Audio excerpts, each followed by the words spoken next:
नमस्कार दादा, तुमचं नाव? माझं नाव आशिष आहे आणि मी एक शेतकरी आहे. मला सांगा तुमच्या दिवसाची सुरुवात कशी होती? माझ्या दिवसाची सुरुवात सूर्य उगवायच्या आधीच सुरू होते, कारण जमीन लवकर जागी होते आणि मला पण तिच्यासोबत लवकर उठावं लागतं. शेती या कामावर कोण कोण अवलंबून आहे? या कामावर माझं कुटुंब आणि शेती दोन्ही अवलंबून आहे, कारण माझ्यावरती जबाबदारी आहे आणि यामुळे मला काळजीही घ्यावी लागते. हे काम तुम्ही कधीपासून करताय? हे काम तर माझं आयुष्यभराचं आहे.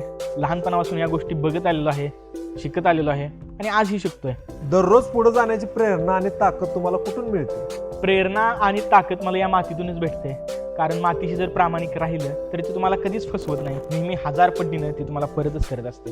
आज शेतकरी दिवस आहे, वेगळाच काय वाटतंय का? साजरं काय करणार आहे का? आजचा दिवस नक्कीच खास आहे, पण आमचं काम तर चालूच राहणार, कारण शेती कधी थांबत नाही.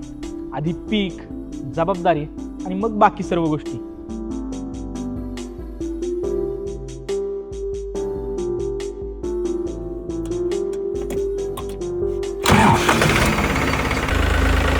आज बरेच व्यवसाय थांबू शकतात, पण शेती मात्र कधी थांबत नाही.